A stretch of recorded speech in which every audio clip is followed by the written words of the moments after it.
There we go. That's the correct amount of harmonic.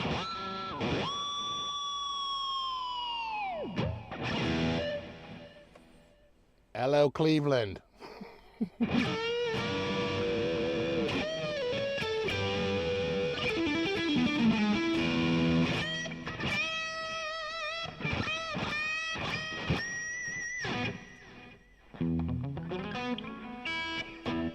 What do we got here? We got Vimps, we got Gary Davlin. What's up, dudes? Got Trolls, Fretless Ed, Fiesta Pod. We got Matt, got Retro Puffer, Strat CPO, got Larry, got Blue, Terry 3G.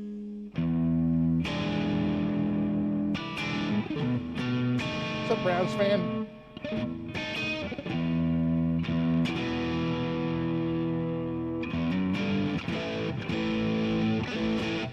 Got Wendell, we got Scott, we got Yeti Matzi. Where's that blade switch? There it is.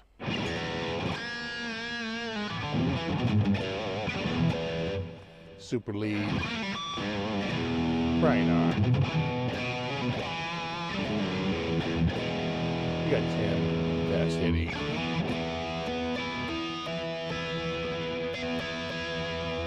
Larry John. Jay Shaft.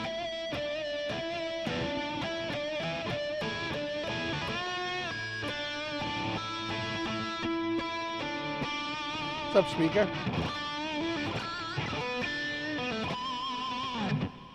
Got Blackjack guitar.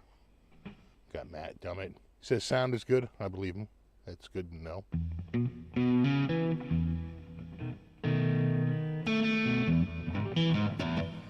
Bruins already played Fast Eddie. They won. Go figure.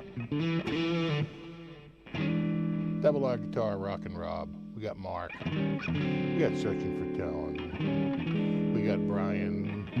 Yeti Mousy, if I didn't say that already. And Mark. And Metal. And John.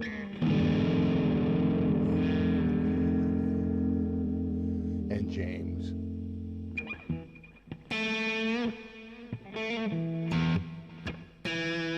Got Richard, Brian.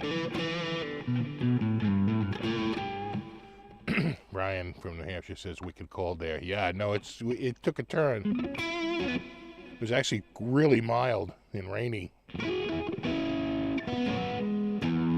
Got Curtis. What's up, Ken?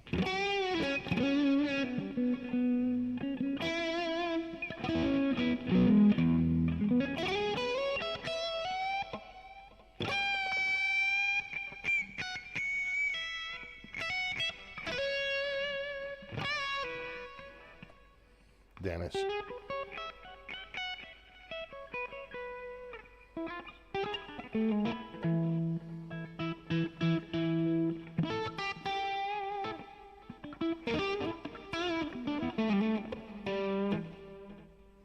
Comparison vibes coming off the Legator. I really like this Legator. It's oh, must have got knocked over a little bit there.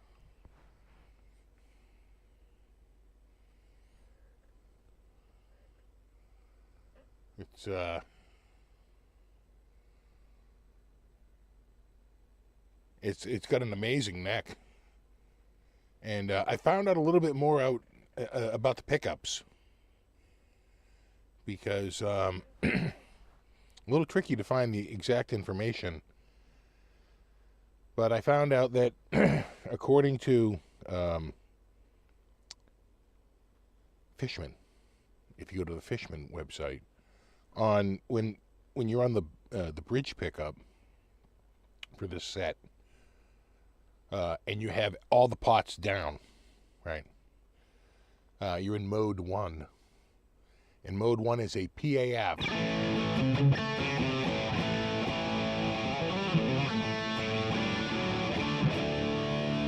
Straight up PAF.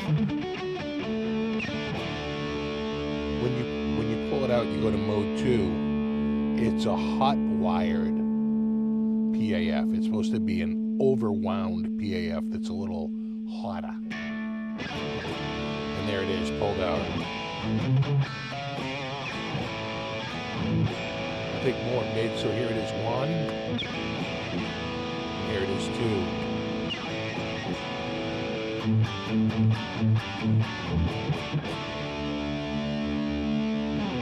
And then in 3, it's supposed to be a single coil.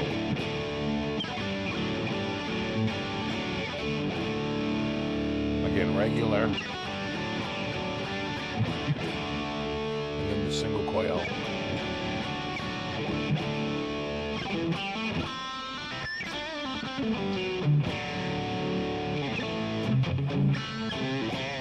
And of course, they're all noiseless, I'm pretty sure.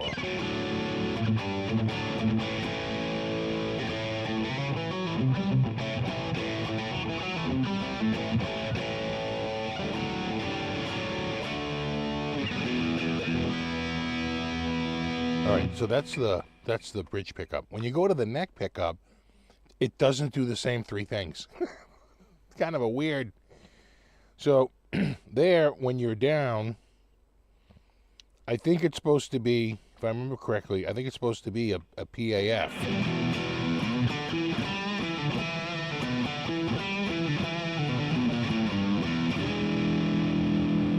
And when you go into mode 2, it's supposed to be a clearer, like a cleaner. It's not overwound. If anything, it's sort of underwound.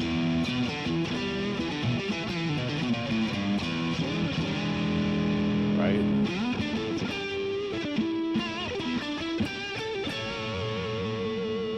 So here it is. Turn it off.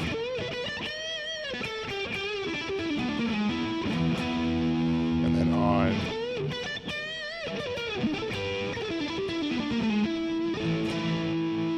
And then I think 3 is.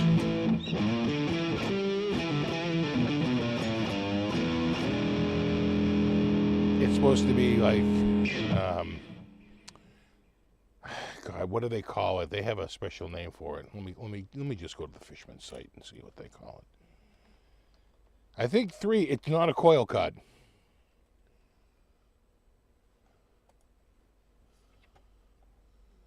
Where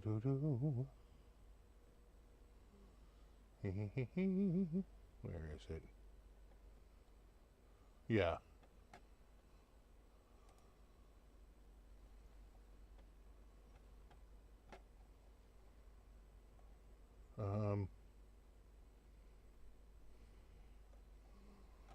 These are called open core.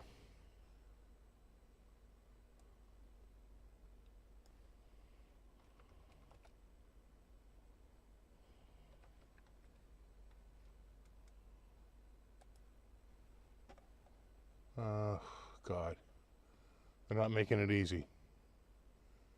Here we go. Open core. There they are. The interwebs. Okay, here we go. When you're in the neck, voice 1 is the PAF, like I said.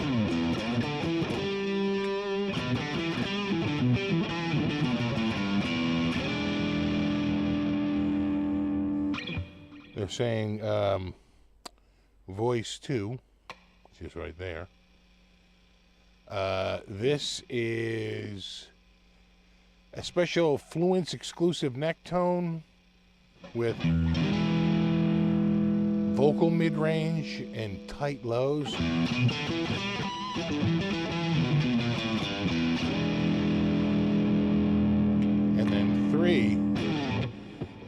they're saying is a vintage single coil. Really? Single coil? Sounds darker to me.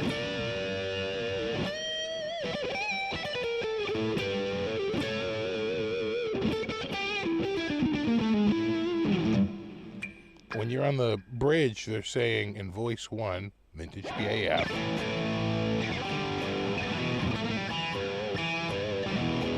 Sounds like a vintage PAF. 2, classic hot rod. Kind of sounds like a classic hot rod. More mids. Definitely. And then 3 is an overwound single coil. It sounds like a single coil.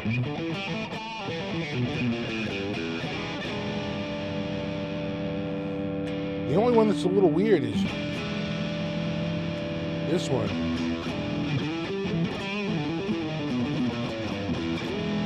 That was dark, right?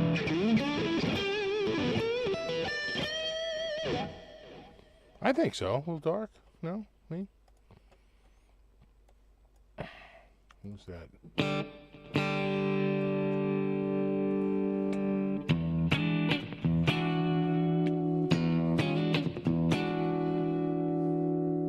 This is a high frequency roll off versus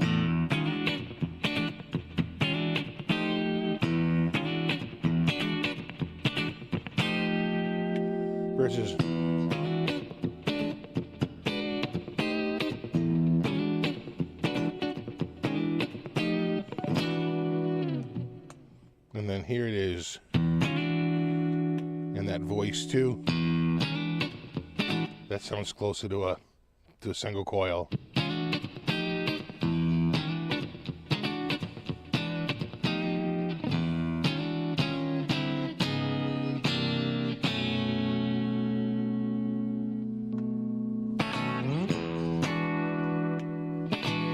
This is both.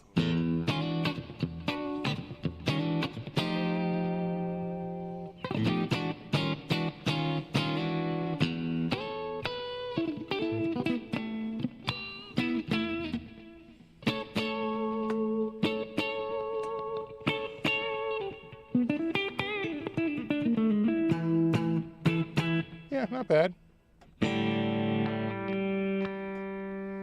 But you know what? No one buys this guitar to play that tone. That's the tone.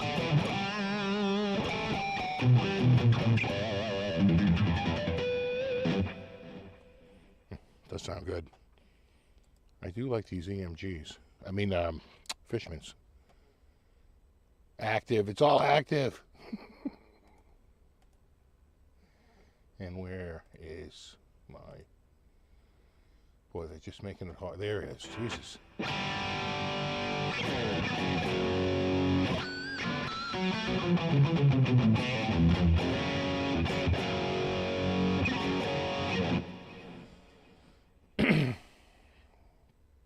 Legator, you say in Florida, Legator is an Al Legator. They write themselves. How thin is the neck? It's pretty damn thin. It might not be quite as thin as the Ibi front to back, but it's narrower side to side. Without a doubt. And that makes up a lot of ground.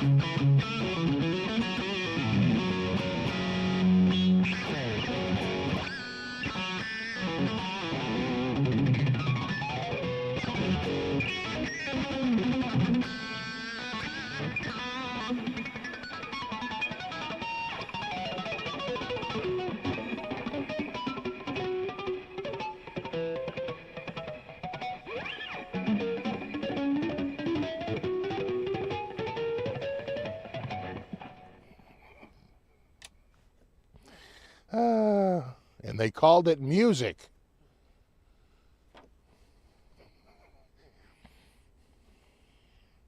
Was it then? I literally just said that. I literally just talked about that. Go back 10 seconds.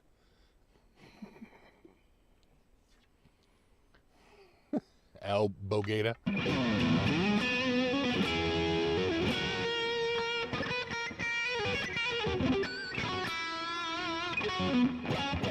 Legator.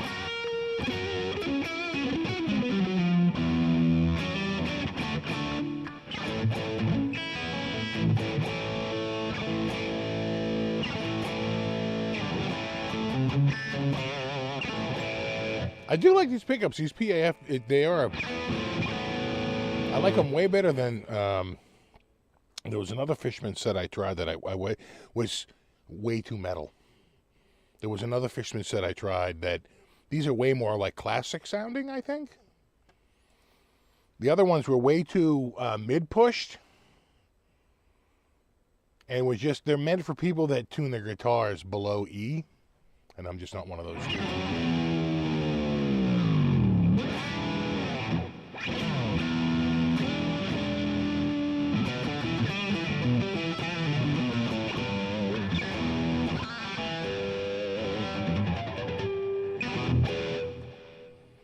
Oh, so let me go to the comments here. You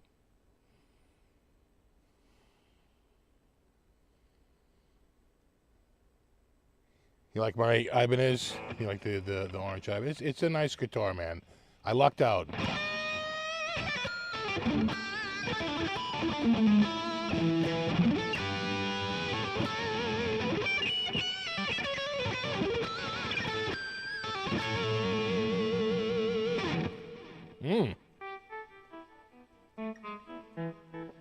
This is our last day of normal time.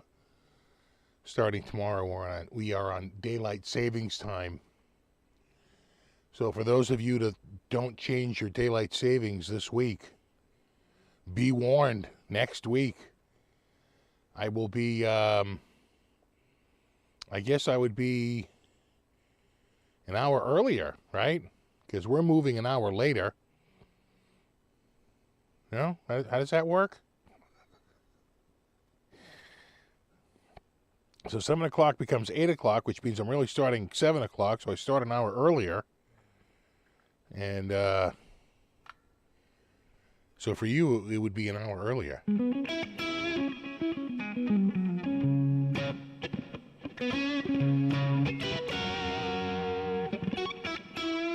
These are called the open cores.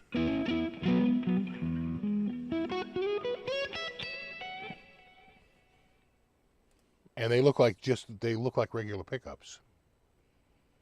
Right? There's nothing. Right? They look, regular. You know how Fishmans look. They look like EMGs, right? They usually got a big cover plate.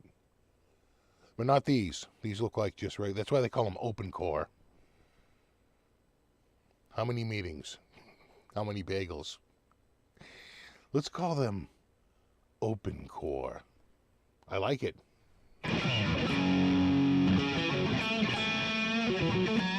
Gain an hour of sleep? No, I guess we lose an hour of sleep, right? Because you're laying in bed and all of a sudden 7 a.m. becomes 8 a.m. We spring forward. We're losing an hour.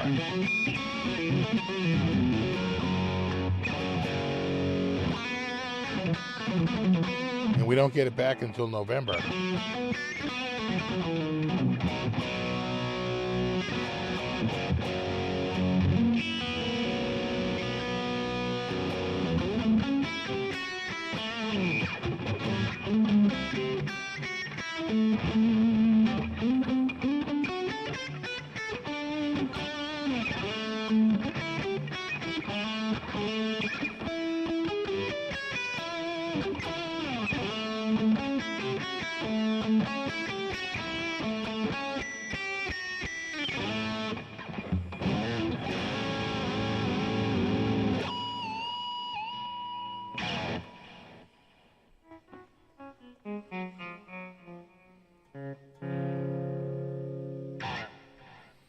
Yeah, definitely not typical Fishmans.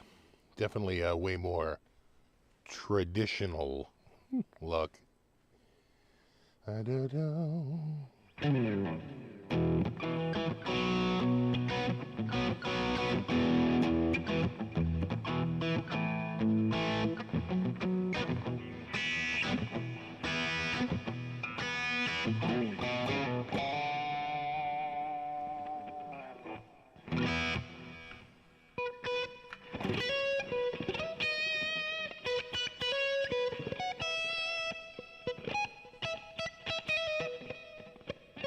Yeah, there is.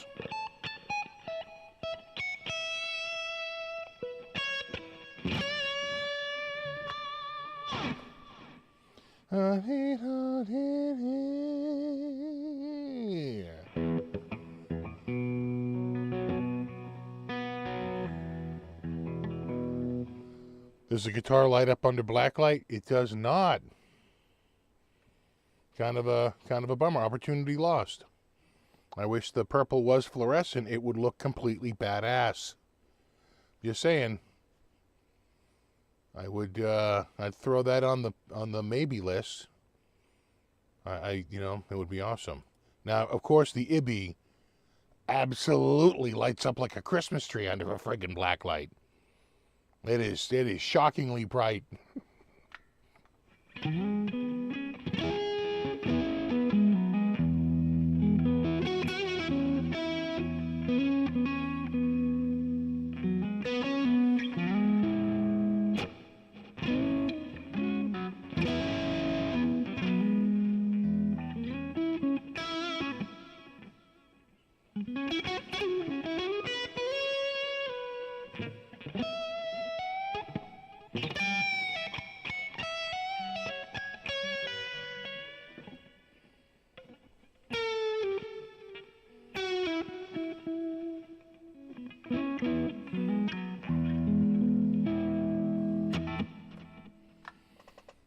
How does it compare to the Jackson Pro Plus you had a couple months ago? That was a nice guitar too.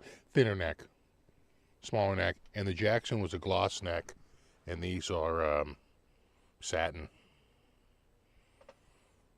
But the same sort of neck through, and I think the cutaway, right? Didn't the Jackson have that same sort of scooped back?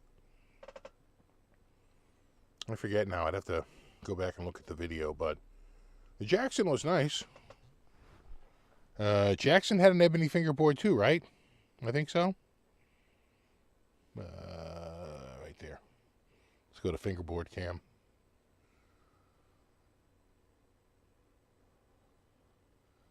And I'm trying to remember if the Jackson had any special or super like modes on it. I don't know. I don't think so. Where this has the tri-mode system.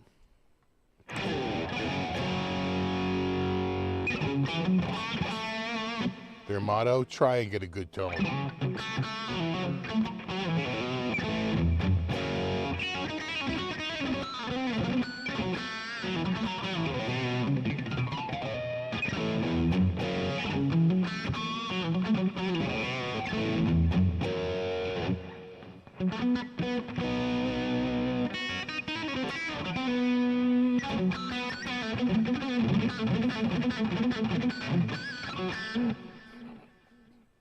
He's having an episode.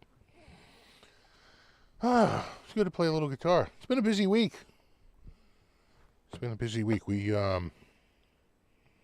We had quite the week.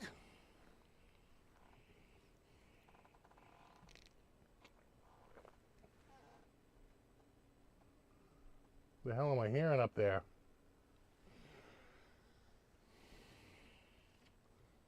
Hearing some creaking. Though it has been windy. We went up to Maine yesterday. Went up super early. And then, you know, we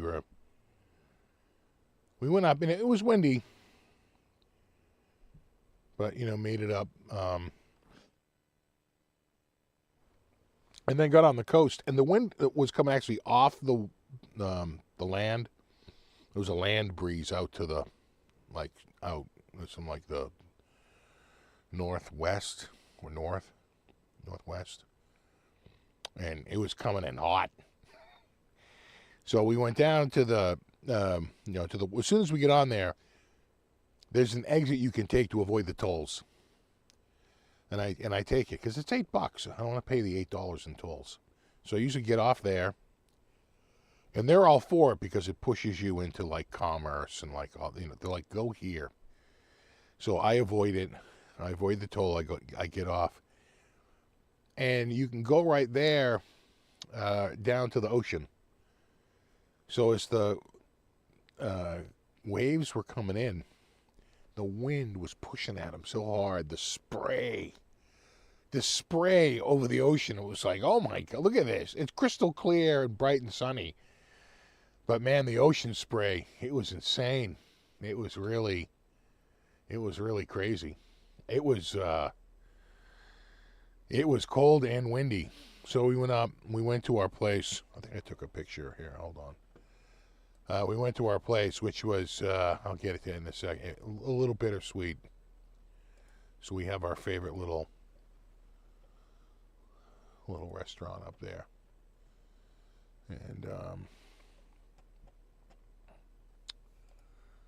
that's what, a little smorgasbord.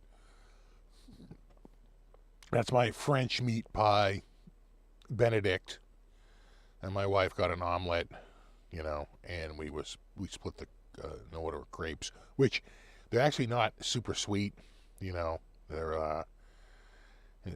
this place, God, that French meat pie, let me tell you, man, that thing is kicking ass. So we get there, and it's freezing out, and we get in there, and this is the type of place that really doesn't have heat. They have fireplaces, so they got the fireplaces really going, and they're seating pretty much everyone by the fireplace, and they're working them away from the fireplace. So we get seated over by the fireplace. It's nice, fire's going, and we put our order in. We're waiting, and as my wife likes to do, she opens up Zillow, and it immediately uses her location, and she's like, show me houses in this area. She's like, I wonder what it costs to live around here, So in just a few seconds, she goes, oh, look at this place. This is a weird place. She's like, these rooms look enormous, though. How about this? And she shows it to me, and she shows me the first photo, and she swipes, and a couple more, and I got a look on my face like, are you serious right now? I'm like, that's where we are. That's the restaurant we're in right now. She's like, no, it's a listing for a house. She goes, oh my God, it says it's currently used as a commercial property. I'm going, that's the restaurant. They must be selling. They're looking to close. They're looking to move. They're looking to get out. And she was like, oh no. I said, no, clearly they're looking to sell the building. And they're looking at, because they said it was currently a commercial property, but could be used as residential. And they were pushing it as like a single family home. And I was like, wow, you would have a commercial kitchen, that's for sure. I was like, man, what a bummer. So now we're sitting there I'm like, yeah, no, we better enjoy this food, because the next time we drive up here, they might sell this place. It could be gone. Well, writing's on the wall. And she was like, I think you're right. I said, she goes, it was just listed like a few weeks ago. I'm like, oh yeah. No, we don't want to do another year of this. I said, yeah, well, they probably just, they were having trouble. I think last year was a tough year for them. They were having trouble getting help. And, it's a really tough business. Now, when we were there, the food is outstanding. The chef is amazing. But it's pretty much the chef and this woman who's the hostess and the waitress and everything. So it's pretty much two people running the show in there. And, I'm sure it's long hours, and they're just sick of it. And, I get it. Time for a change. They're older. I'm sure they're just like, ugh, what are we doing? I get it. So, but it was such a bummer. Now it's like, sort of a silence falls over the table. No, I think they're selling this place. I think our favorite restaurant's going bye-bye. Oh, Yeah, it's crazy. It's in, geez, what town is that? I guess that's Wells. I guess it's in Wells. I think that's the town. Because it's north of Ogunquit. No, and it's south of Kennebunk. I'm pretty sure it's Wells. It's right down the road from the Maine diner and the, in fact, we and this other couple that were in the diner, that were in the cafe there, we had the same exact story. We went to go to the Maine diner. In the Maine diner, the line was like out the door. And I was like, oh my God, that looks like a freaking 45-minute to an hour wait. I'm like, I can't do this. And my wife was like, beep, boop, bop, bloop, bloop, bloop. Mrs. Data. She's like, I'm locating a cafe just a, mile and a half away. And we drove there and we went in there and that French meat pie, that was the first thing. I looked at the menu. I go, well, French meat pie? That sounds interesting. Oh, yeah, I'll get that. I get this thing and I'm like, oh my God. I'm like, like the next day I wanted to drive back and get it again. It was so freaking awesome. That's blueberry. When you're in Maine, you get blueberries. I mean, come on. And they also do a lot of lobster stuff too, but, that's more of a summer thing than a winter thing. But that's the house hash omelet, or omelette, as they say in France.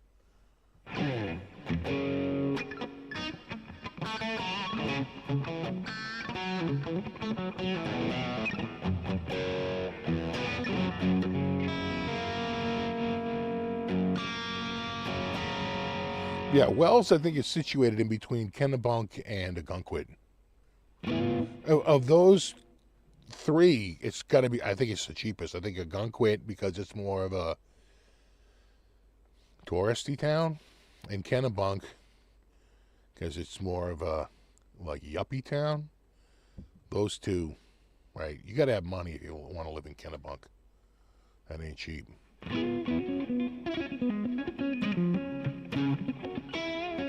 Oh, Kittery has some great restaurants. They realize that a lot of people in Mass don't want to drive too far in. So Kittery, and what's the other south town? Elliott. They try to rope in, because people don't want to. You've already had to drive through New Hampshire for a little bit. That's at least, I think, 20 minutes.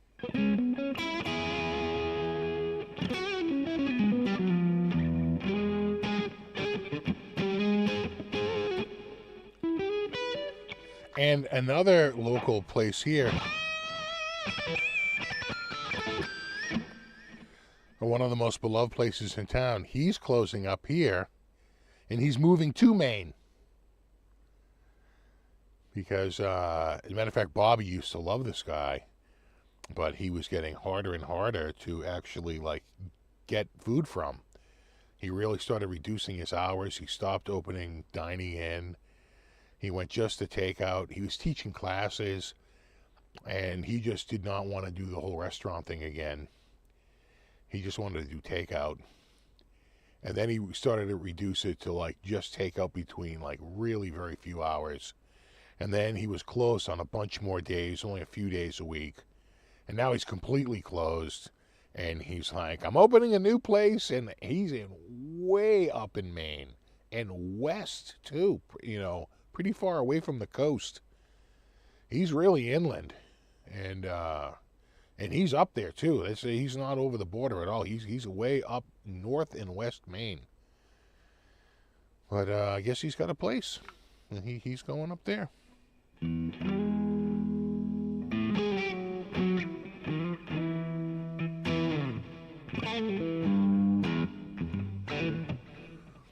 Nubble Lighthouse is right there. We went to the Nubble Lighthouse yesterday. We stopped in. And of course, as you would expect, with the wind blowing 40 goddamn miles an hour at about 28 degrees Fahrenheit, the parking lot was empty. And I mean, I thought there might be one car in that lot. Nothing. Nothing, completely empty. And as we drove in, I guess that's something, there's some neck there. It's like Nubble Neck or something. They call that something. That whole outcrop.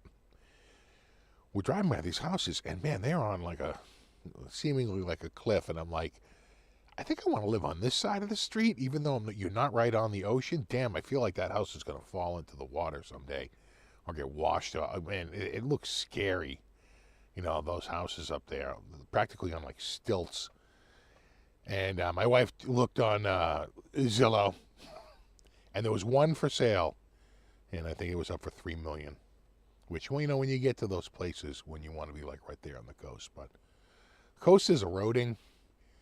There's a lot of places down the Cape that people bought, and they had to destroy the house before it just fell into the sea because the state and the town were like, it's not going to last. And we don't want to fish it out of the water, so get it. You got to demolish it.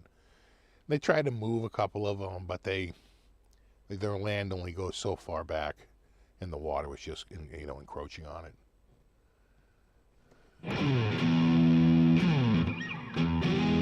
Yeah, there was one that just went, and they showed the before and after,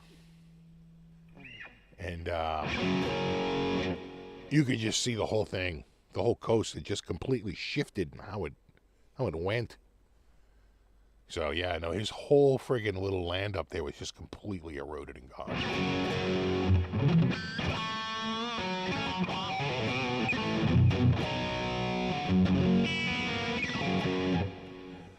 Yeah, Cape Cod, they all have crazy houses up on the... You know, if you're up on a cliff, maybe, you feel like you might be safer, like up in Gloucester and like Rockport. You know, you feel like maybe the erosion won't get to you because you're on rocks. You're not on beach. All those ones that are eroded, they're on sand. They were just so far away from the water, they thought it would be okay. But it wasn't. Current shifts, coast shifts, water gets moved around, and the coast changes. And it changed enough.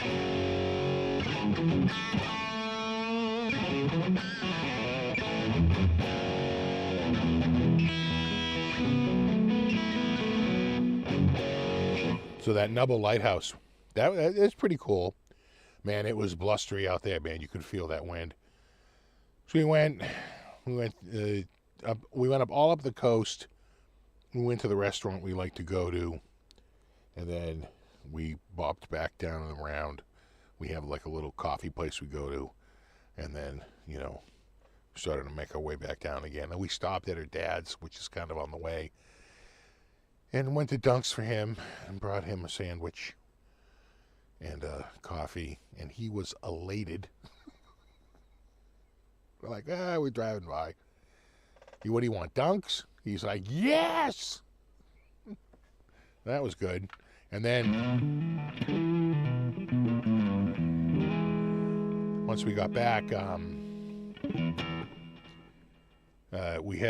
had a family dinner going on last night that we were trying to get together by 4, but I swear we couldn't get there till like friggin' 5. Everybody's running late.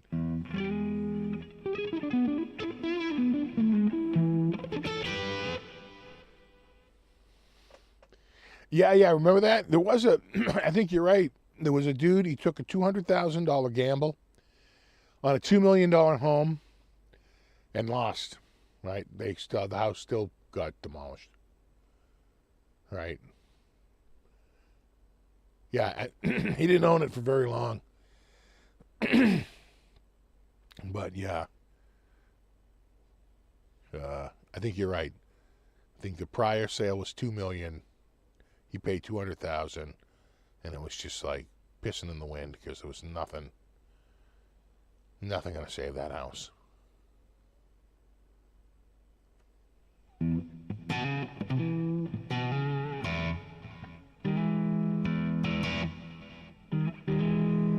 Oh yeah, I would imagine up on Prince Edward Island. Yeah.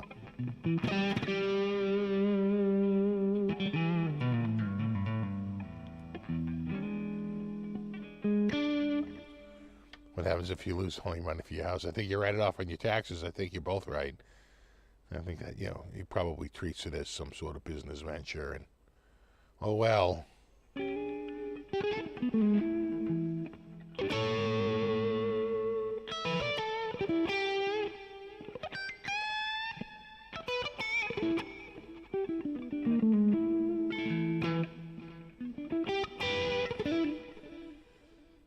The new Synergy 20 IR, I haven't played it.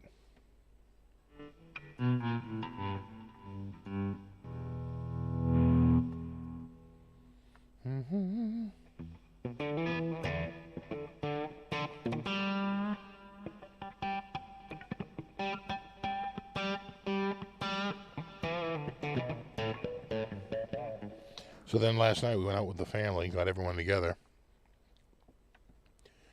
And when we're going to that yard house,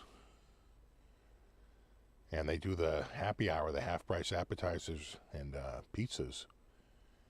And, man, we loaded up on the table. My parents couldn't believe it. And I, 8 adults chowed, because we got pizzas, we got appetizers, and the kids got entrees. They also still wanted, burgers. We were like, yeah, get whatever you want. I was full. I was like, I'm all done. What's going on up there? Who was that? And then, can I come over? Come on. Come on. There you go. Yeah, I know.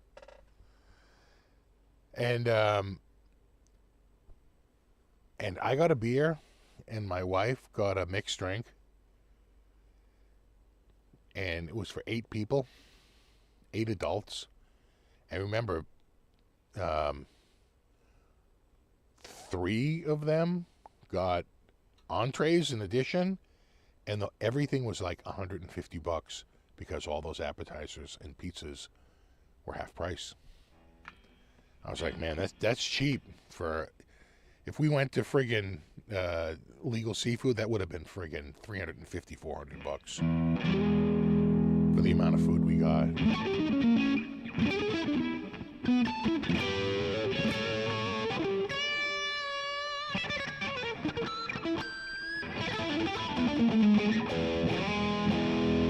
In fact,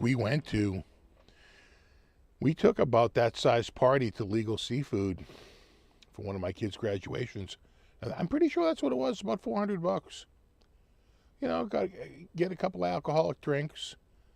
3 of the kids got lobster rolls. Those were, I think, $50 each, those lobster rolls.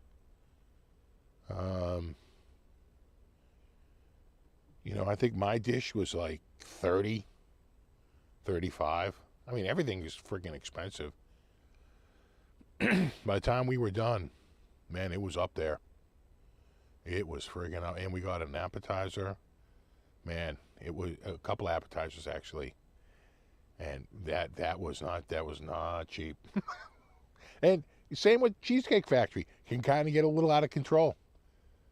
I remember just us, and we went there, and it was like $250, for 4. That's getting up there. 8 for $150 and alcohol? Yes. Yeah, that's my cheapness kicking in. Oh, hell yes. Is that Buddy? No. That's Cutie. She's just flopped over. Right? Right, Flopsy? Yeah, look at you. She's just flopped over there.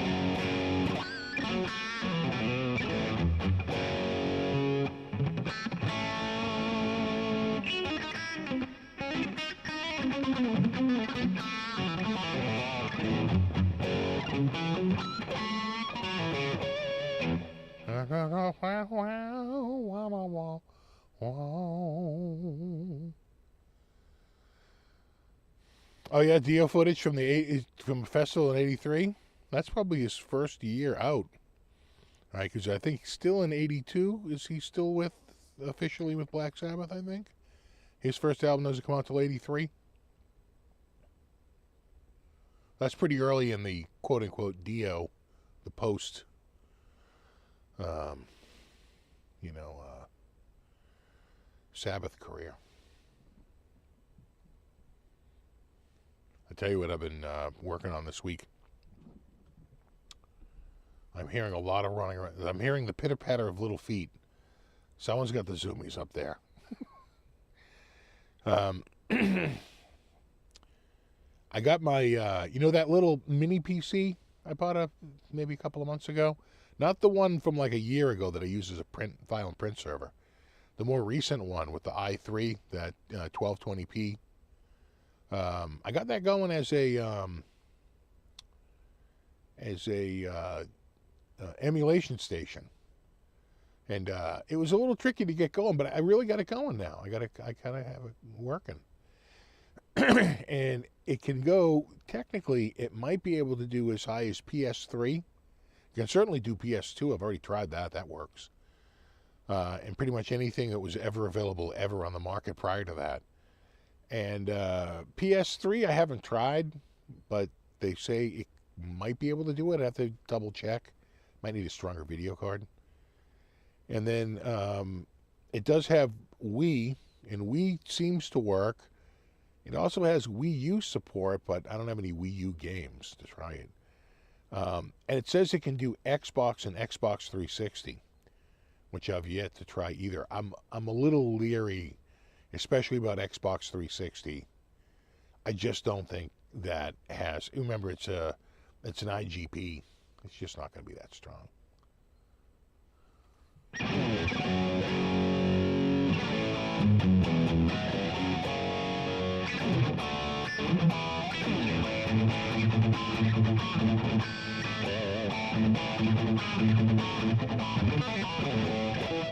like the Yard House. Been going for the OG location since the late 90s. They have one of the biggest beer menus around. It's like one of the few places I can walk in and have a choice of like about a dozen German beers, probably a dozen fruit beers, and probably 7,000 IPAs. What's up with these IPAs? So I'm so over it. Their tap room is, if you notice, it's filled with ultraviolet light. Right, their tap room is in the back. You can see all the lines going over in the ceiling over to the bar, and the tap room has got its own refrigeration. It's off from behind in the back, and it's just bursting with ultraviolet light. Try and keep the bacteria down.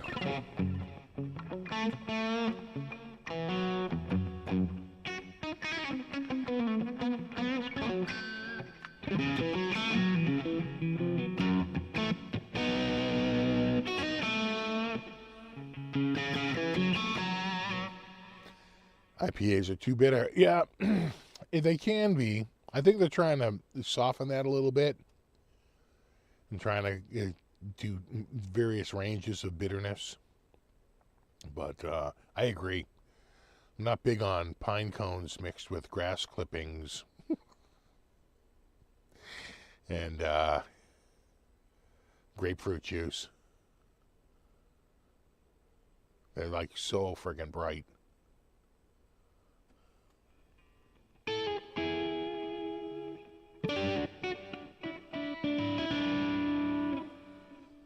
Well, is banana bread beer? No.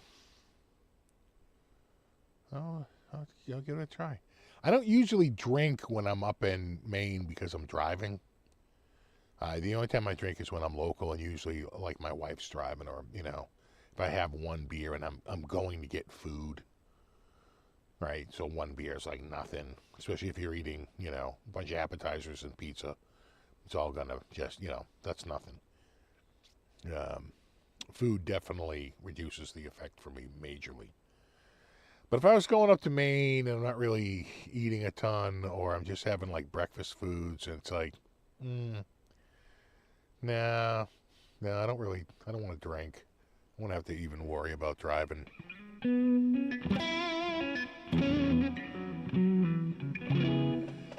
Have you tried Betacera Retro Linux game?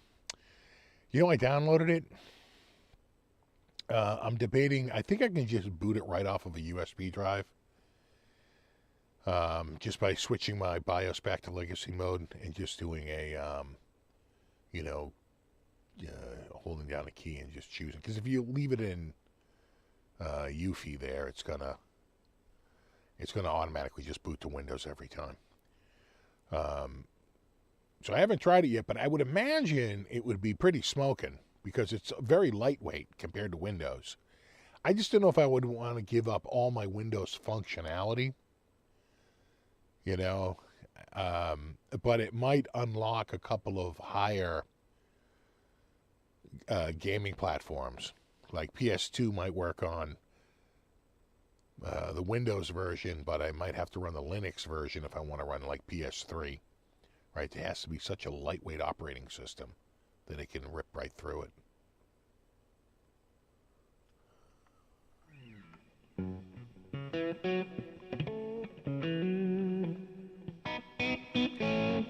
Ever run a DAW on the mini PC? No, but you don't need a lot of power to run a DAW. In fact, I was surprised at how well they worked. I have a really old laptop that I got from an IT job. They were throwing it out, and it was a Dell. It was actually a pretty expensive Dell when it came out, but it's like 5th gen. It's like from 2015. So it's like 10 years old now. I got it a couple of years ago, like three years ago, I think. And it wouldn't boot, and it was completely dead. And I didn't have a power supply for it. I found a power supply for it. I bought it off Amazon for $20. And it really wouldn't charge. Kind of wanted to charge, really wouldn't charge. Couldn't get it to charge. And I opened it up and I realized the power jack was broken. And it probably cooked the battery. So the power jack was like $8, and a new battery was like another $20. So I had about $50 into it, like 20 for the power supply, 20 for the battery, and 20 for the new power jack, which took 2 seconds to install. And oh my God, it was like a new machine. And I ripped out the spinny hard drive, and I had like just sitting in a drawer an old like 256 gig SSD from an old system I had gotten rid of, and I just didn't need it. So I wiped it out, and I loaded it up with Windows 10 because it can't run Windows 11. And man, the thing has been awesome. And just the other day, I wanted to see, like, would it run some of my soft synths? And I tell you, I loaded a bunch on there. They were working freaking great. So I am sure it can run a DAW like no problem at all. It's certainly THU. Because I was playing some pretty complicated, synth patches in there, and they were coming out flawless through that. And that's a 5th gen, Intel. It's like an i5, like, whatever, 50 something. It's a laptop chip, so it's already underpowered. But it was ripping through everything. I couldn't believe it. I was like, this is doing way, way better than I ever thought it was going to sound. I am running a Focusrite ASIO, which I'm sure is offloading a lot of that processing. But that's the whole point, right, of having an outside thing. So it was all connected through USB. The keyboard got its power from the laptop through USB, and the audio interface got its power from the laptop through USB. And I was able to load, I don't know, like all the Arturia stuff, a bunch of Korg items, all work fine. All work gangbusters. So I don't think you need a real strong system for audio processing as long as you have a decent audio interface. I think that's really the key.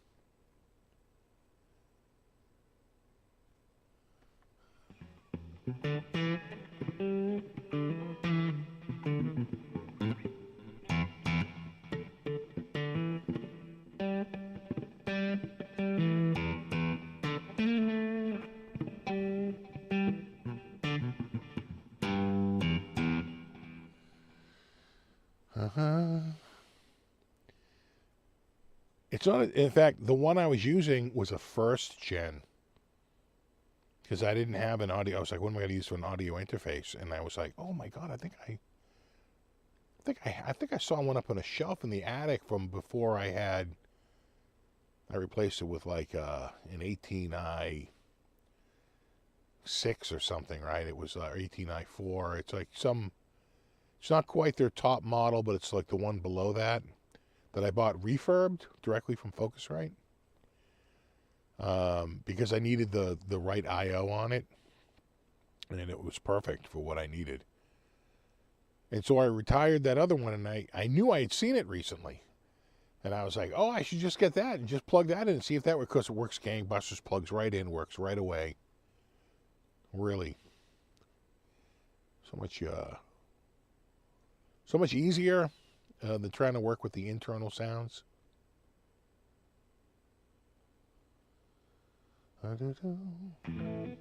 Thanks, Zach.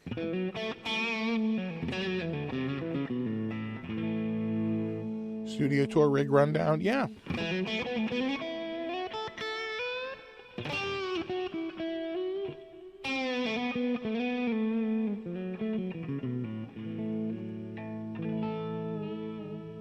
I was planning on doing one, but I got a little sidetracked.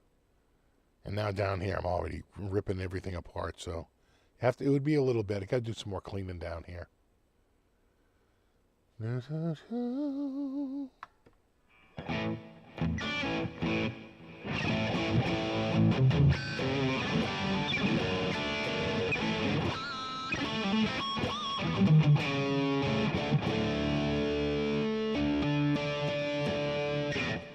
Swap it out? We can swap it. Hold on.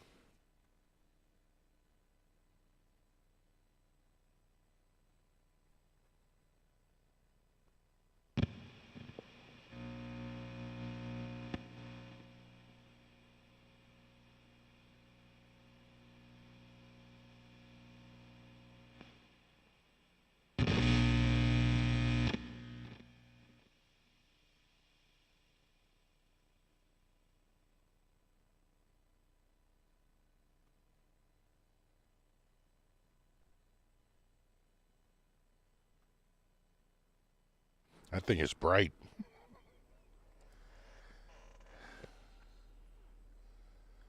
Man, bro.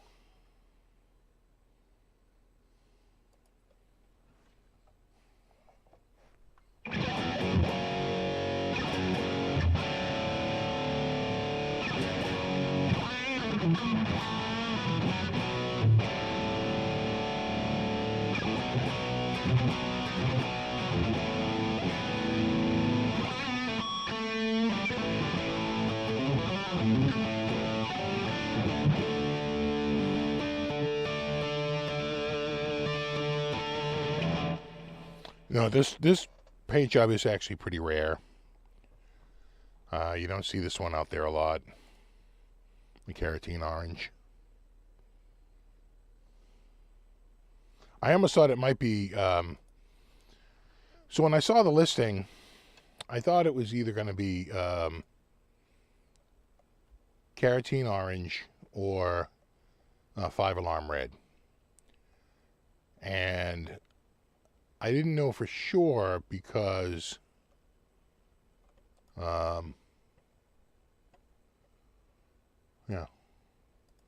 there's the listing, right? You can't see it, but it says Ibanez RG 55,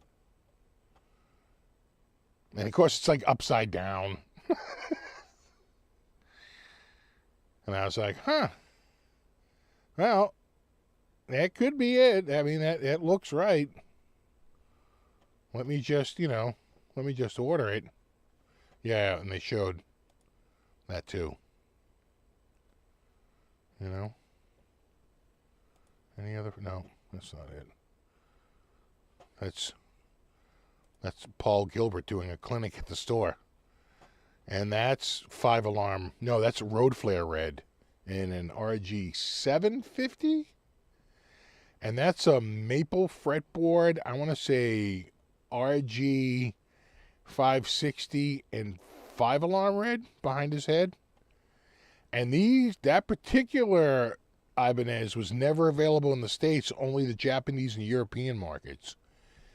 So the first one you can get of him is a different color. It's like a red with gold that comes out in like 93 or 92. This is before that and never sold in America. Pretty rare.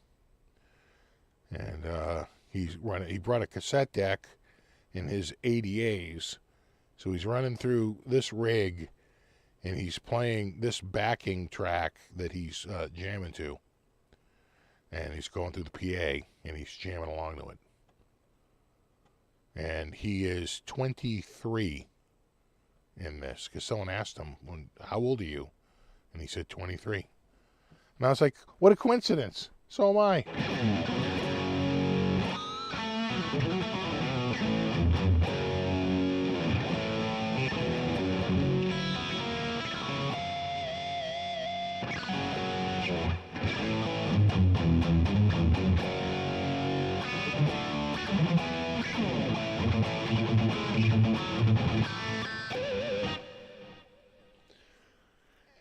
Got an RG 460 DBX.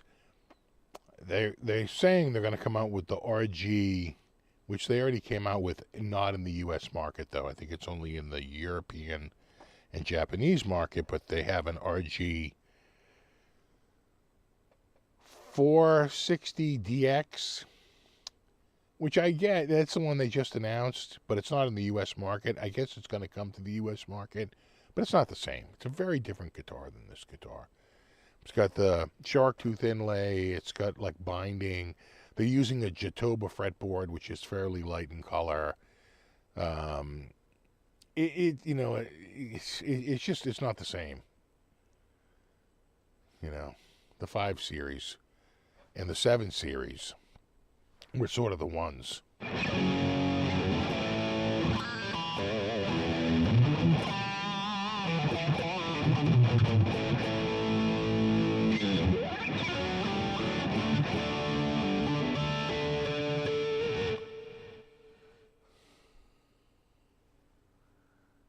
I'm not seeing any kitties, so she took off.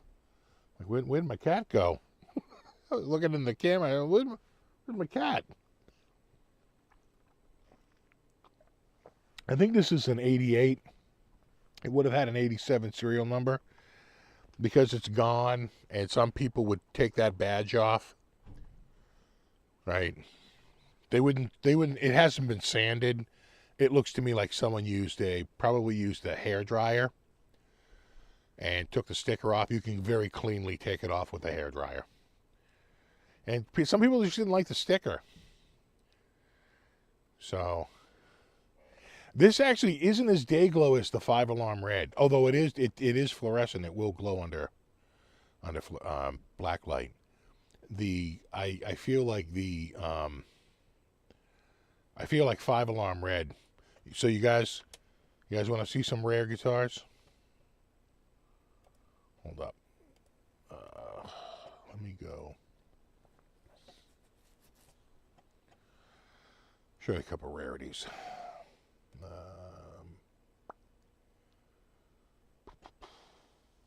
I am going here. And then let me just see if I can find it directly. Yep. Okay. Open a new tab. Open a new tab. All right. Okay. All right. Here we go.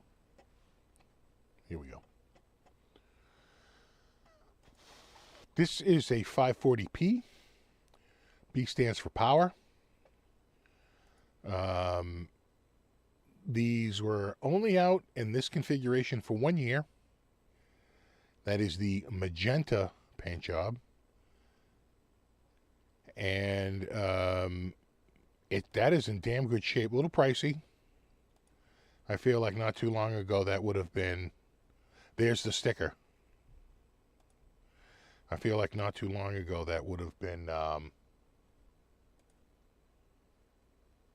Hold on. Is it going to ask me for cookies now? No? All right. There's something off here.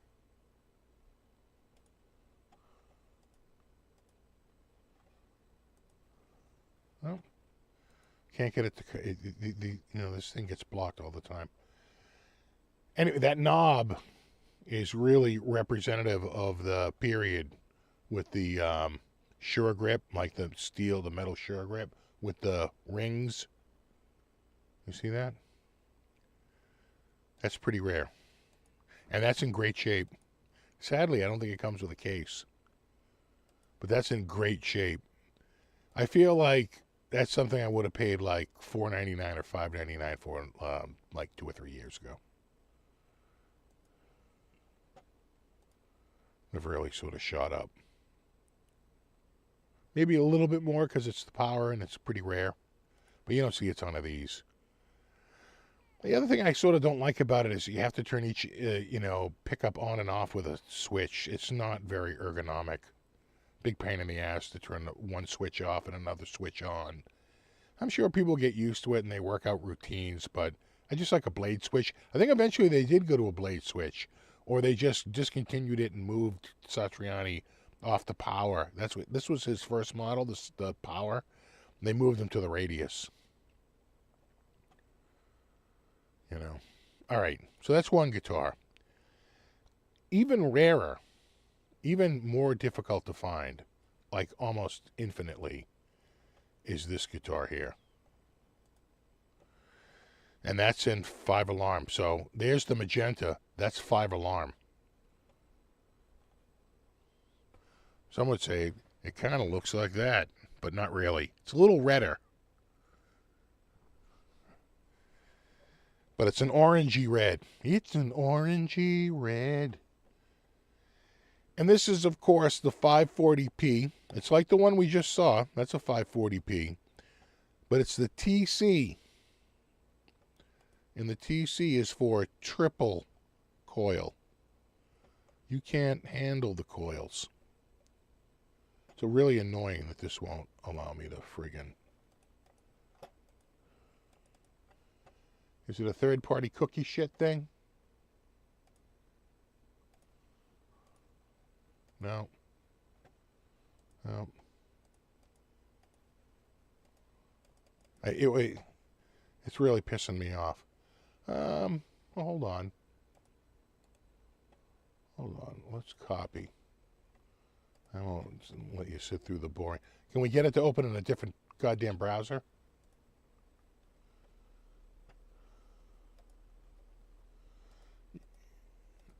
Yes. Finally. Pissing me off. I swear it's because it wants me to, like... Yeah. It wants me to, like, sign off on some goddamn cookie block. Like, will you accept all cookies, including tracking cookies, or just essential cookies? And I have some blocker that's blocking that from popping up. So I'm in, like, it won't come up because it's like it's stuck in this routine where it can't show me my warning about cookies. That is the triple coil. Now, much like that other one, it uses a couple of dip switches to do it. It's basically, it was a gimmick. It is an IBZ USA humbucker. And I forget if that's a DiMarzio stacked, like a humbucking single coil, or just a straight up single coil. I forget. But it's like a single coil and a humbucker together in one giant housing. And I cannot impart to you how rare this guitar is. How just incredibly rare. He's got these on wrong. These go horizontal on Ibanez guitars, for at least for this year. A couple years later, they switched to this orientation. But do you see how they're a little crooked? You'll see a lot of them crooked because it doesn't line up right when you put them vertically. They have to be horizontally. Like this guitar. Like that. Hey? Horizontal, not vertical. It's, The funny thing is when they first came through, and I was unboxing them in 1988, you know, I'd already been playing a Kramer for a number of years. And I was just like, what the hell is this shit? and the movie out at the time was Coming to America. And my boss was like, well, you know, Ibanez is like McDowell's, right? They're just a little different. You know, they put theirs vertically. We're going to put ours horizontally. And that was it. In fact, I think if we go to, hold on, I won't bore you with looking it up. If I go, no, it's not going to work there, is it, you son of a bitch? It's always something. Yeah. Nope, right there. Right there.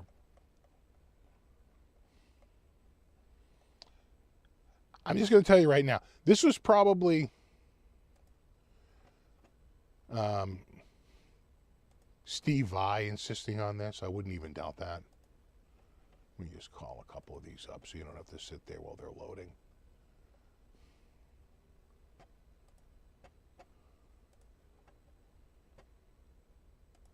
Right there.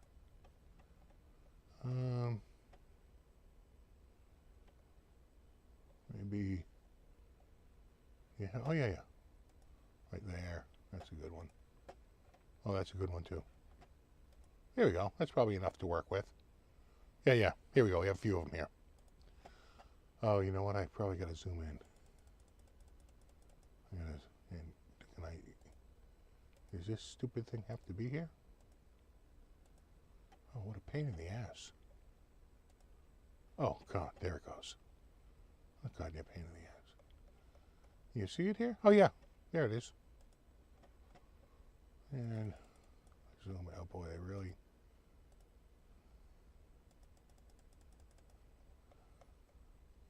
Oh, you can see it there. Hold on. I'm just going to zoom all these in. And I got to get rid of this stupid sidebar. What a pain in the ass. Yep, there we go. There it is. Sidebar. Zoom in. Let me see it. No. I can't really. Oh, yeah, maybe. No, not really. Too small. Oh, yeah, this one. There we go. Boy, what a pain in the ass. Yeah. There you go. Ah, and this one, too. This is a good one. This is a good one right here. And get it right to the side. And we'll zoom it all in. Yeah. Okay. Here we go. It is now prepped. Remember these? I had one of these. Probably the worst guitar for me to ever sell. They only made 777 in this color. I had number 117, and to have a 7 in your number boosted it up. This was a palm guard. A lot of these actually got lost, or it didn't even ship with them. Mine had the palm guard, and it had it installed. And it was like, oh, God. It's probably worth friggin' 30 grand today. I paid, like $700 for it, and I sold it for 900 and thought I was scoring big time. The dude I sold it to sold it for like a couple of like 1100, not too long after that, and thought he was scoring too. But no one was scoring shit. Anyway, it starts here. You can see them horizontally. You can see the reflection, the horizontal orientation, right? The peak runs across and not vertically. That's the gem.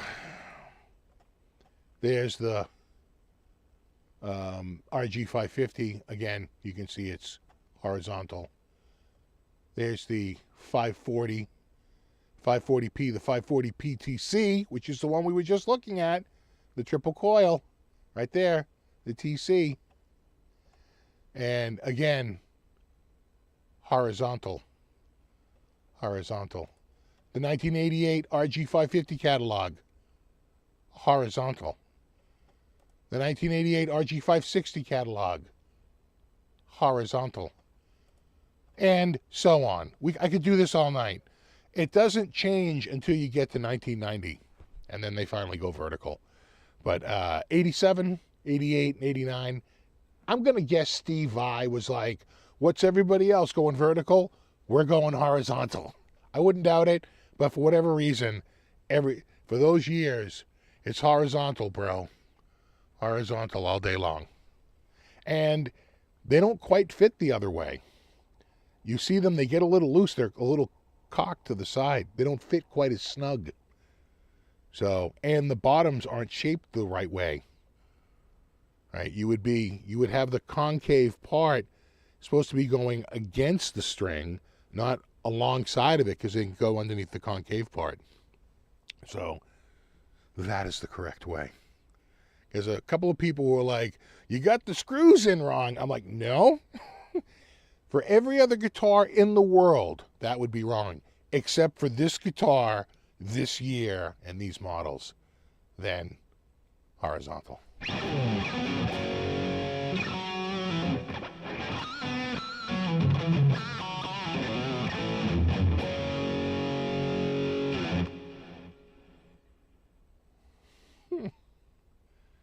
Yeah, I know and then the same thing with the writing on the pickups. They're like, dude, I think those pickups were changed because they don't have the writing on them, right? They're like, it's supposed to say S1. Now, this pickup has been changed. But the middle and the neck, they were like, no, bro, that's been changed. That's been changed. And I'm like, well, actually, no, because the first year they didn't have the silk screens ready and they didn't do anything. There were no markings on any of the pickups. That's the 1988 RG560 catalog.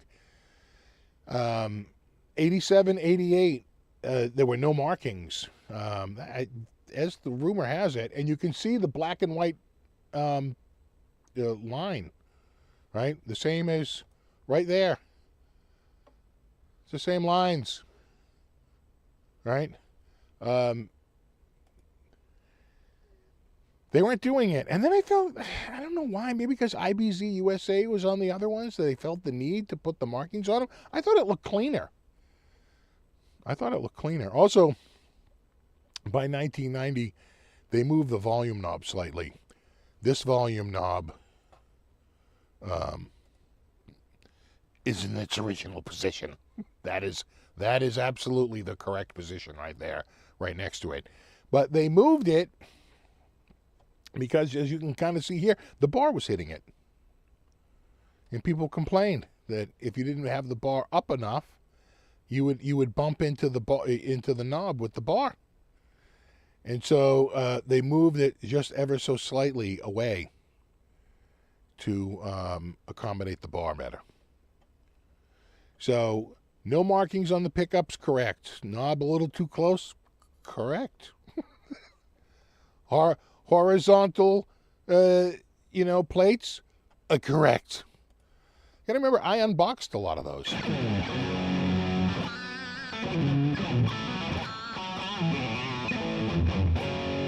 Exactly, you're holding it wrong.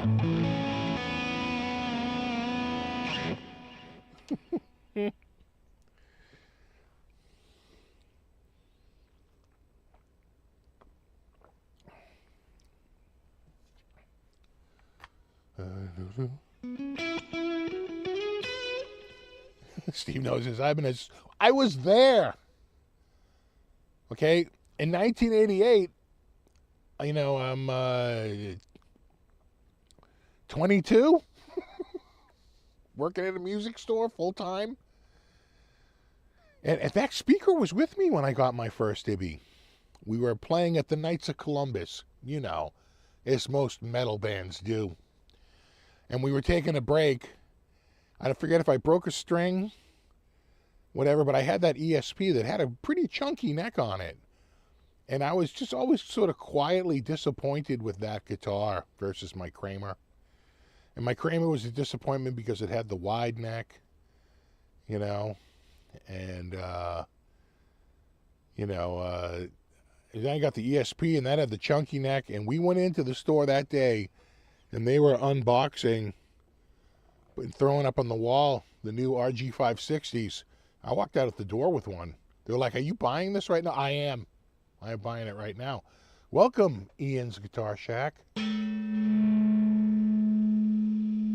Welcome to the cool bro. Bro. Shame. Shame.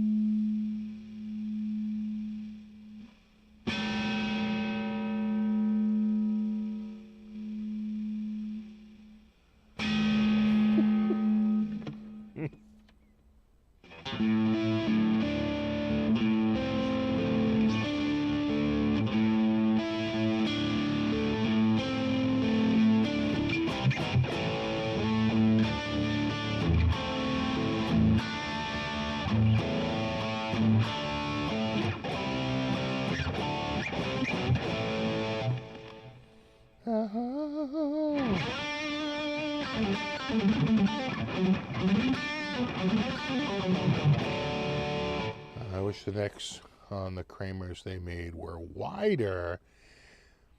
They were, well, they made one model you would have loved because they just had this one year. They were going through this one company. Remember, Kramer didn't make a lot of those parts. They would paint them, but they wouldn't actually make them. They'd buy the necks, they'd buy the bodies from ESP, from Lacido, and from Sports. And they just had this one year where they had this like stopgap, and the necks were freaking wide. It was like, that's quite the cricket bat right there. And they quickly went back to a much thinner profile, side to side. I think they got a little negative feedback from that move, because it really was if they move like an eighth of an inch, it would be huge, but I think it was like a quarter inch. It was some like massive change, and people were like not happy with it, myself included, because I got it and I was like, oh wow, I don't remember this neck being so big, and it wasn't. I was like, it's not big, it's kind of wide. And yeah, this is definitely wider than that Legator I was just playing, without a doubt. Probably a little thinner front to back though. It's a little rounder. Yeah, it's probably a little thinner, but it's definitely a touch wider.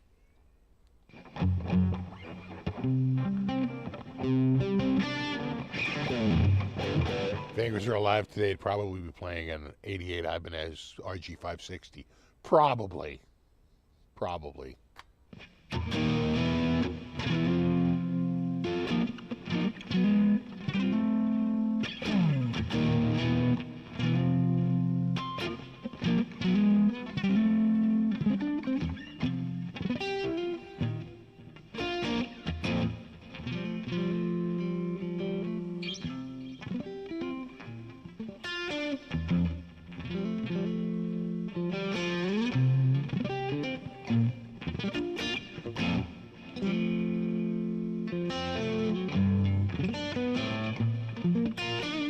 Helps if you play the right notes.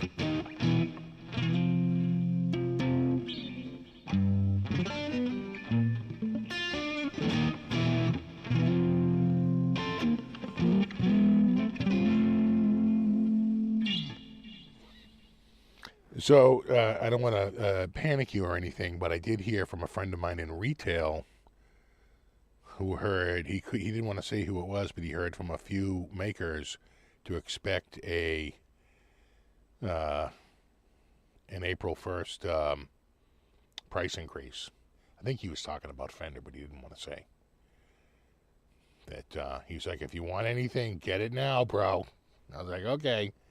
And Joe Morgan posted about that recently, basically saying, like, you got to remember that, I think, like, when Fender, like, would import a guitar and it's 25% on the finished product, that's one sort of cost. But for Joe Morgan, he said, I make the amps in the U.S., So, like, when my supply costs go up, he goes, there's a multiplier. And he said, and I've often mentioned this, that the multiplier for most of the guitar industry is like a 4x. In other words, it has to be 4x at retail for there to be enough money for both the manufacturer and the retailer to make money. But that goes up depending on how big your operation is. And so couldn't go down. So he was saying that his multiplier right now on raw parts cost is 3.5. So he goes, I'm looking at a $300 increase on my parts. He goes, that's going to be a $1,050 increase at retail. And the amp is going to go from $19.99 to $30.50, like overnight. He said, because it's my raw ingredients that are going up, not the final product. So it's not like it's just I have to get a multiplier. And he said, and I'm just going to warn you right now, Fender and like Marshall, they're so big and they have like such overhead to cover. They run off like a 6 to 10x. He's like, so brace for impact. He goes, that's why they don't produce a lot in the U.S. because they can't get the kind of multiplier they need for their kind of overhead. He's like, they have to make them overseas because they literally have to get 10 times their manufacturing costs at retail. 6 times their manufacturing costs. So it's he's like, he's like, I don't want to scare you, but brace for impact. I was like, oh man, that's why I was like, well, what do I need now? In fact, I was looking at some computer parts recently because I am worried about price hikes. That's a very volatile market and always fluctuates. And right now, SSD prices are kind of down. And so I might pick up an SSD or two, just to hedge my bets. They usually go down, but not always. Lord knows. They can definitely go up, without a doubt.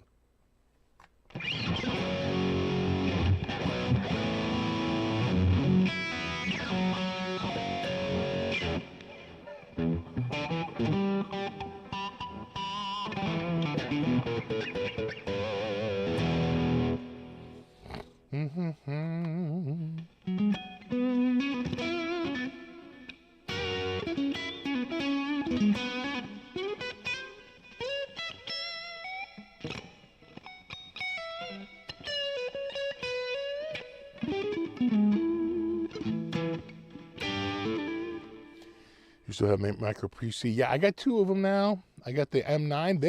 They're not even in business anymore, that Morphine. Kind of annoying. They don't seem to do many PCs, and I have a B-Link. That B-Link one I just set up as an emulation station, and it's been kicking ass. I gotta say, like anything that ever stuttered on any of my handhelds, this is like ripping right through it. That's a 10-core PC, though. And it's got a pretty decent graphics processor in it, too. So, it's been going pretty good. And it's got 24 gigs of RAM. I want to say that was $259, something like that. But I'm already out of storage, because the newer you get, when you have a stronger system, you can run newer games, and newer games are just a shit ton bigger. Like every single one of like my Amiga games takes up about a gig, right? But like just one like PS2 game can be 2 gigs, 4 gigs, can be much, much bigger. So like the storage requirements when you start to get into more modern systems, and quite frankly, I never played those modern systems. I don't really know those games. But if I want to try those out, I'm already running out of space. So I don't know. Then it's like, do I really even want to sink any more cash into that system? But it runs like a rocket, though. That little system is pretty awesome. And one thing I do like about it is the Windows is at least on my experience, has been the activation is built right into the BIOS. In other words, they store the digital license right in the BIOS. So at one point, I had been messing with Windows, and I had sort of screwed it up enough that I just needed to do a complete reset. And I don't want to reset it with any of the software that they gave me on it. So I just downloaded the absolute latest version of Windows 11 from Microsoft and burned it to a little jump drive. And after I installed it, it automatically came up with my activation, had my key and everything. That means it's pulling it out of the BIOS, right? It's got it somewhere locked in, embedded in that BIOS somewhere. That might be the whole reason why they're doing that TPM module, that trusted platform module, to be able to do stuff like that. So you don't even have to enter a code any longer. You just install it, and it comes back and says, "Oh yeah, you're registered." It's pretty good. I think you meant a meg for the Amiga. No, I'm saying it's about a gig for like every Amiga game I own. Right? It's probably 1,200 games, maybe more. Yeah.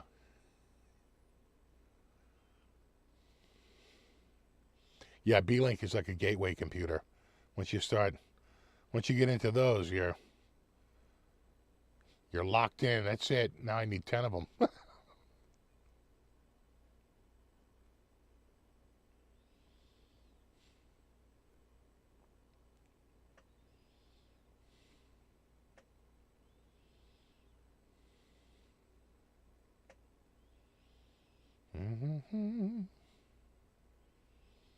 Yeah, right now, SSDs are kind of low. I could get a 1 gig, pretty smoking fast, 7 gig per second, Gen 4x4, about $65, $70. That's pretty good for 1 terabyte. And then I think a 2 terabyte, 105 for like around 5 gigs per second, and maybe 120, 100 and a quarter to get to 7 gigs per second.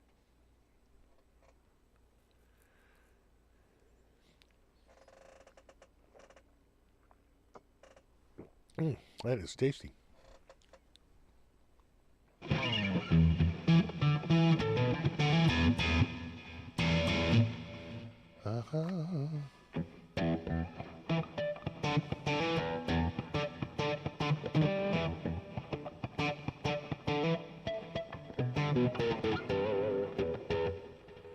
Yeah, 1 terabyte.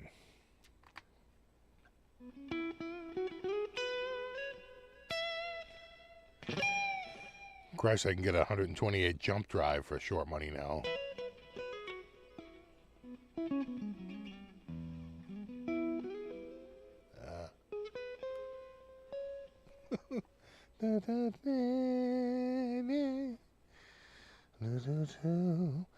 So I think, let me just double check here. I think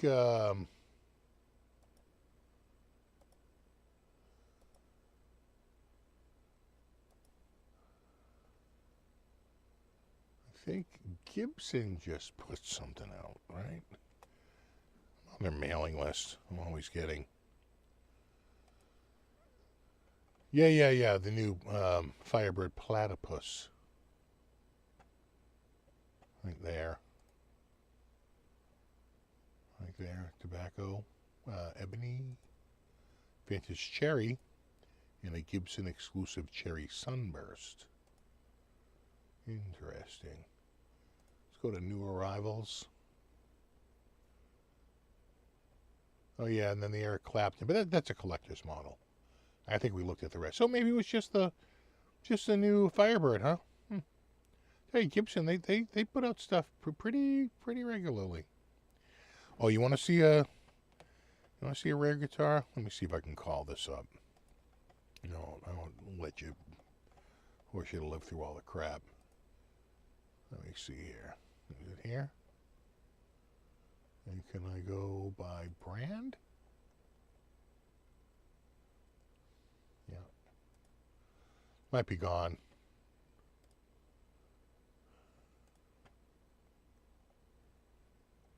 Ah, shit, it's gone.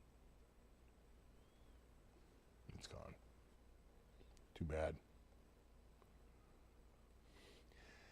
It was in Japan at, is it Ishibachi Music? Ishi, something like that. Itchy and Scratchy. They had, oh shit, their power's gone too. Oh, they've been selling some guitars. Anything in here? Oh. They do have one old guitar. Yeah, the other ones are gone. Oh, there's the two. Oh, no, it's still there. All right. So we've got, there's an old Power in magenta. How much cheaper it is, but you still have to pay the shipping. If you're going to buy one, buy it directly from them. I could have bought one of these about 15 years ago, maybe 13 years ago. I could have bought one of these puzzle ones. I could have bought one of those for like $1,500. Right, it's the puzzle guitar. Two different types of wood, and they put the top together. The puzzle top, kind of a rare custom. It was prestige. They put the rosewood slab right on the top there,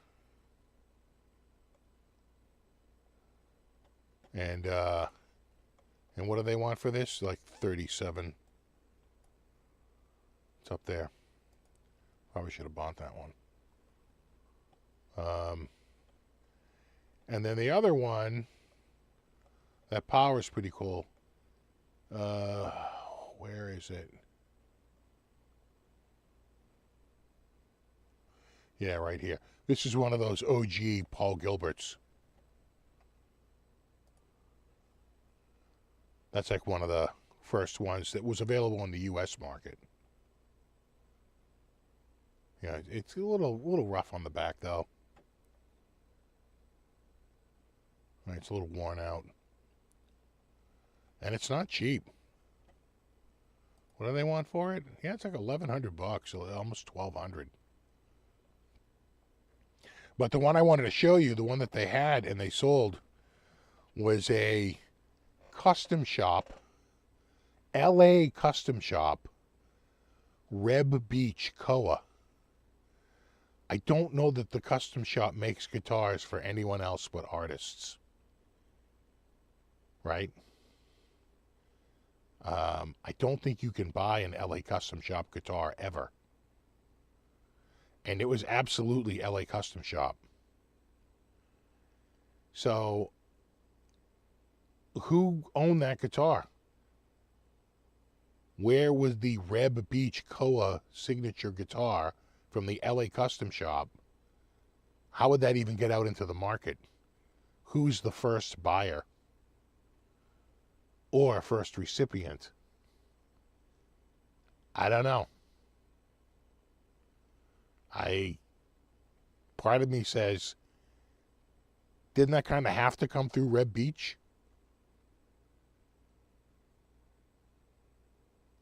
I think it sold for, I think it was like $10,000 or $11,000. Well, it's up there.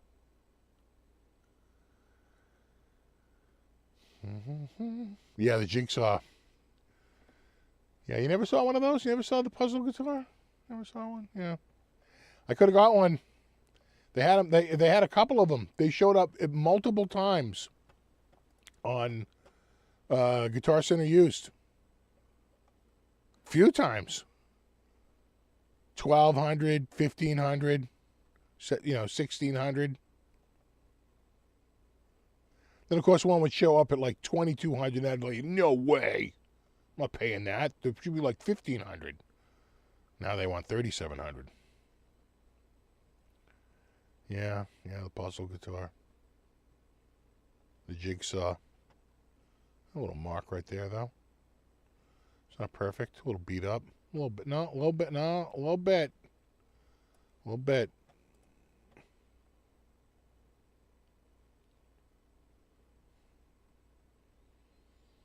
Pretty cool. Especially if you're into the movie Saw.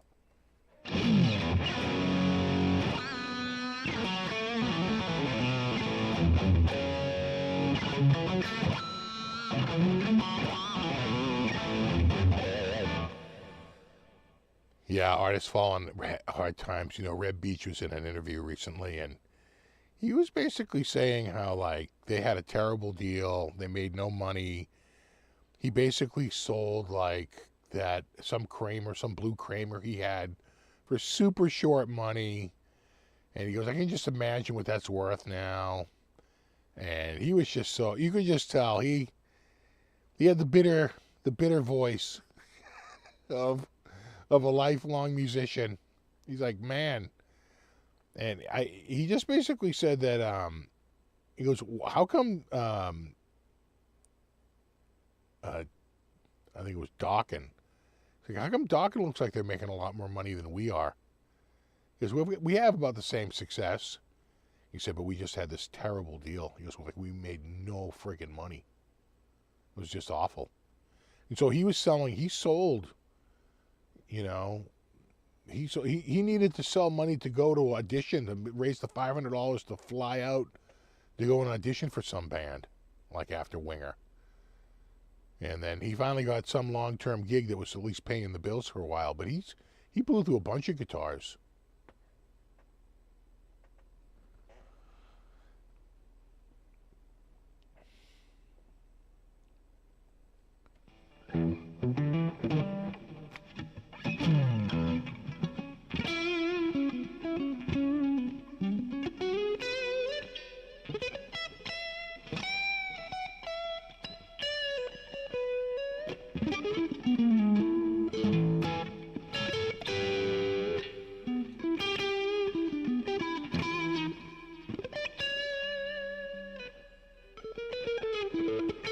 Yeah, I saw that purple Ibanez. I don't remember that guitar. I'm a little worried that that's somebody that had an IBC USA and they painted it that purple, that they sanded that down and painted it that color. I don't remember that. And I remember a lot of those guitars. The IBC USA you want to get was, they had one where, I swear to God, it's like a, you know, a half-inch top on it. It's like stupid how thick the top is on it. It's like half the friggin' guitar, you know. It's like, you know, 30% of the guitar, 40% of the guitar is the top. It's so huge. They're hard to find now.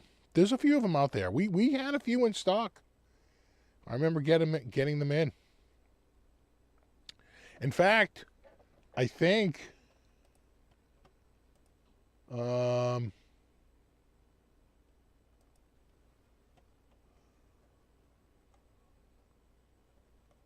maybe not. Huh. I thought. Yeah. Yeah. I think.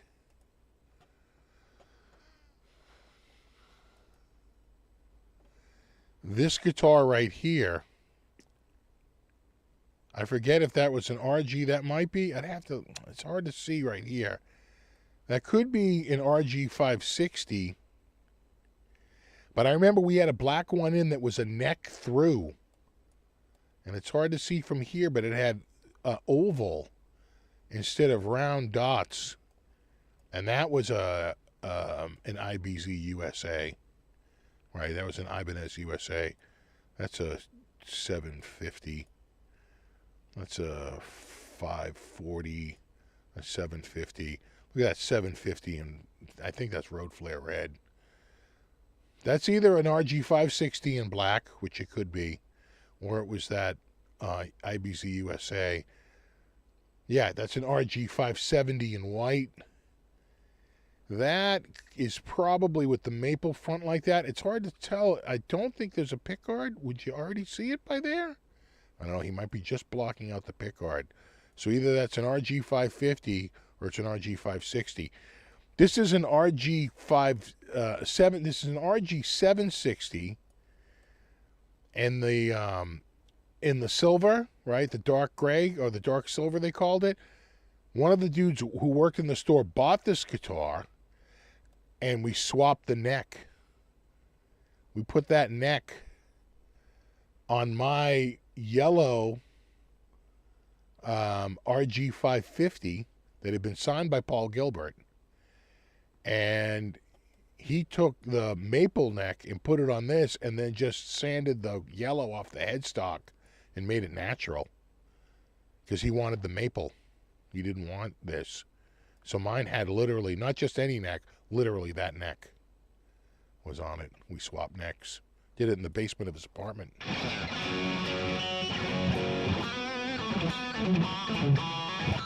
Oh yeah, met Rab. Cool.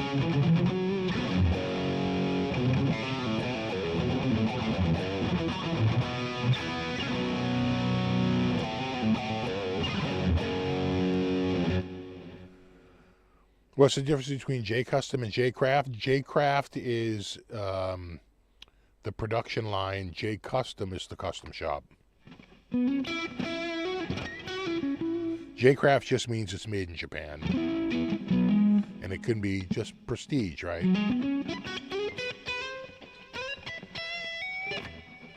But J-Custom is the custom shop. And that's just full on. They put out like 1% of the guitars that the craft people put out. Maybe 10% tops. I think more like 1%. It's a very tiny amount of J-Custom guitars that go out every year.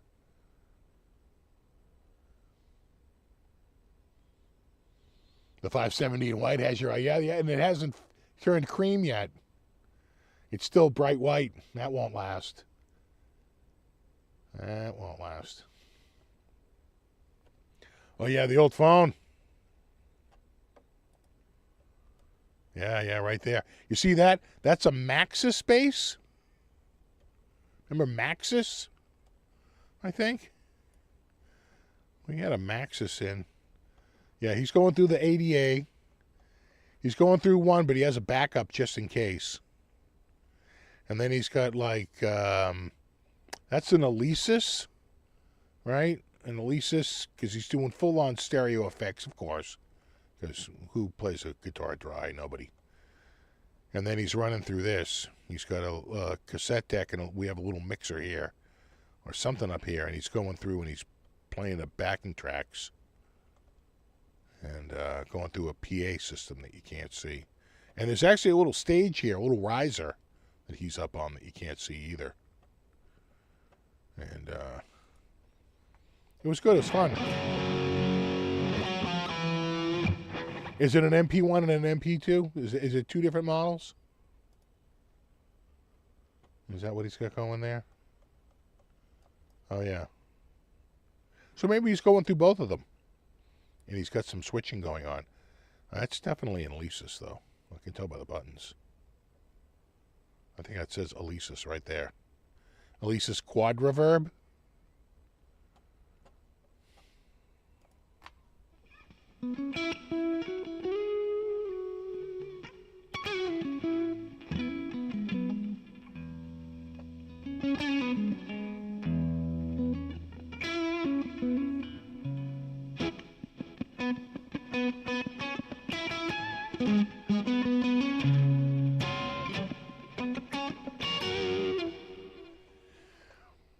Oh, yeah, an RG770 FM. Yeah, the flame nipple top. The flame top, yeah. It's a veneer, but it was gorgeous. I remember those. The FMs. Yeah, they did that for a year. 1990s does sound right. Probably might have a little edge on it, right? They put a little paint on the edge.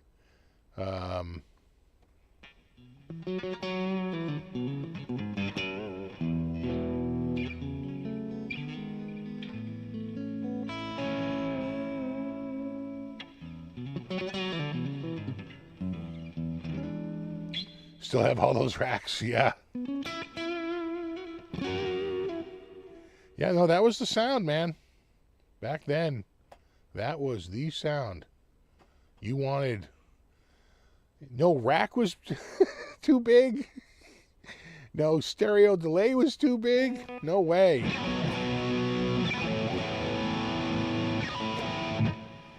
So, you know, just to give you a little bit of insight on how I found that guitar. You know, when I shop for guitars, I find casting a wider net really works out. So I would have never found this guitar if I was doing a search for an RG560 because it was called an RG55. And there's no such a guitar as an RG55. And so I find that you just have to expect that some things are just not going to be listed correctly. And so what I tend to do is just go by like the least the least filter that I can use. And so in this case, I used electric guitars because I didn't want to have to sift through a bunch of acoustics.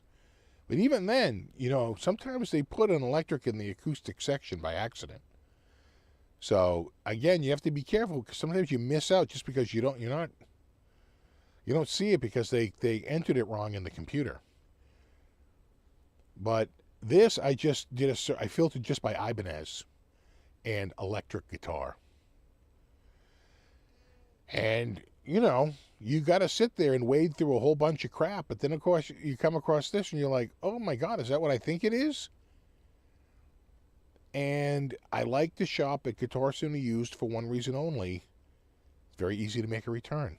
As you know, nobody sells on Reverb with you know, much of a return policy, especially a used guitar. It's sort of, you know, as is, as sold, you know, unless it's vastly different from what I described it to be. You know, there's no returns. That's pretty common practice on Reverb. Guitar Center Used, if it's marked vintage, I can return it in 3 days. If it's not marked vintage, and this was not marked vintage, I have 45 days to return it. So that gives me time to get it here, take a look at it. Do I like it? Do I want to keep it? Is it what it says? Now, the last one I got back in 2020, I think that was September of 2020, you know, that one was listed as 5-alarm red, and it was just, you know, it was rattle can red from, you know, it was Home Depot red, a Home Depot orange, you know, like a metallic orange. And it had paint. You know, that guitar actually played good and sounded good. I thought those DiMarzio sounded really good. But it just wasn't what I was looking for. And I was just like, oh, I don't want to keep this. You know, I probably should have because it was really cheap. I think I paid $349 for that guitar. The $399, so yeah, it was cheap enough, but it was a rattle can. I hated the paint drip coming out of the front. I didn't want to have to go through the whole process of having to paint it again, and I was just like, oh, this is just going to turn into a giant time suck and time waste, and just return it, which I did. I just returned it, and then just 5 years later, I found this one. So the other thing is perseverance. Lord knows how many have sold because I can't watch it every day. But I tend to watch it every day. I tend to go up and check it almost every day. Because, you know, there's an old saying, here today, gone later today.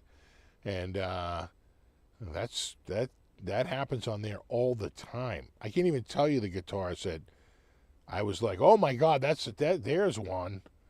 And, you know, it's long gone. By the time you click on it, it's long friggin' sold. So checking it on a regular basis, having a decent return policy, doing your homework and knowing what you're looking at so you don't have to waste the $23 shipping, because you can't return it and expect to get your shipping back if you just don't like it. It has to be something wrong. And I've worked the wrong angle once or twice, but for the most part, I usually pay the shipping because, look, I'm just trying out the guitar at home. And if I don't like it for whatever reason, I return it. That one with the paint drips, I got my shipping back because I said, listen, you had it as 5-alarm red, and this is a repaint, and, you know, this is not what you said it was. And they said, okay, and they refunded it.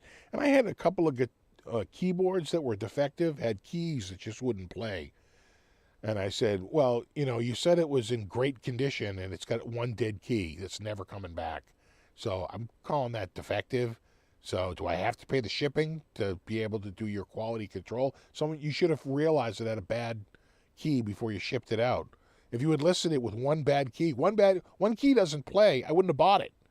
And they were like, okay, we'll give you your shipping back.